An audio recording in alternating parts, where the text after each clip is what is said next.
Era uma noite de outono, com a lua escondida por trás de nuvens escuras que pairavam no céu. A cidade pequena de Blackwood nunca fora um lugar agitado, mas a casa no final da rua Elm sempre havia intrigado os moradores locais. Era uma construção antiga, com uma fachada de pedra escura e janelas que pareciam olhos vazios, observando silenciosamente todos que se aproximavam. A casa era conhecida como Casa Sombria, e diziam que era assombrada. A maioria das histórias era apenas folclore, mas havia algo sobre a atmosfera daquela casa que fazia as pessoas se sentirem desconfortáveis. O último morador havia desaparecido misteriosamente há décadas, e ninguém ousava entrar lá desde então. Um jovem chamado Daniel era o mais recente morador de Blackwood. Curioso e destemido, ele não conseguia resistir ao mistério da Casa Sombria. Ele ouvira inúmeras histórias de fantasmas e assombrações, mas sempre fora cético. Ele decidiu que naquela noite finalmente investigaria a casa por conta própria. O relógio da igreja na praça central badalou meia-noite quando Daniel chegou à Casa Sombria. O vento sussurrava através das árvores, criando sombras inquietantes que dançavam pela fachada da casa. Ele engoliu em seco e deu um passo hesitante em direção à porta de entrada. A porta, rangendo como se estivesse protestando contra a intrusão, cedeu lentamente quando Daniel a empurrou. A escuridão engoliu-o assim que ele cruzou o limiar.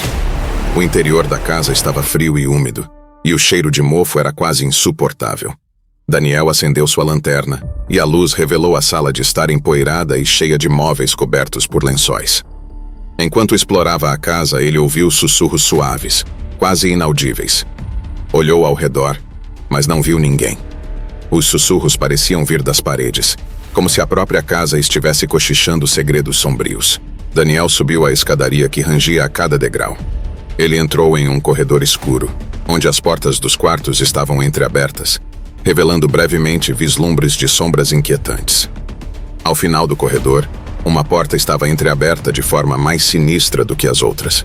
Ele se aproximou, com o coração acelerado, e empurrou-a lentamente. O que viu o deixou sem fala. Uma sala estava repleta de fotografias emolduradas de pessoas desconhecidas, todas com olhos vazios e expressões perturbadoras. Nas paredes, palavras escritas a carvão criavam uma série de enigmas e mensagens perturbadoras. Antes que pudesse reagir, a porta se fechou violentamente atrás dele.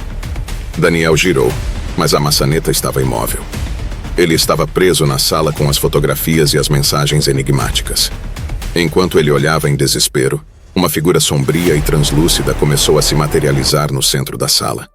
Era a forma fantasmagórica de um homem com olhos vazios, como os das fotografias. Ele estendeu a mão em direção a Daniel e começou a murmurar palavras ininteligíveis. O terror tomou conta de Daniel enquanto ele tentava em vão escapar.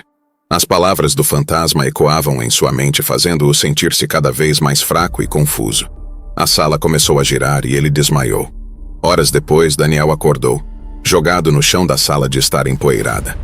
A luz do sol começava a penetrar pelas janelas. Ele se levantou e correu para a porta que agora estava aberta. Com o coração ainda acelerado, ele saiu da Casa Sombria e jurou nunca mais voltar. A história daquela noite assombrada permaneceu com Daniel pelo resto de sua vida. Ele nunca mais duvidou da existência de forças sombrias que podiam habitar lugares como a Casa Sombria. A cidade de Blackwood continuou sua vida tranquila, mas a casa no final da rua Elm permaneceu como um lembrete silencioso de que nem todos os mistérios devem ser desvendados.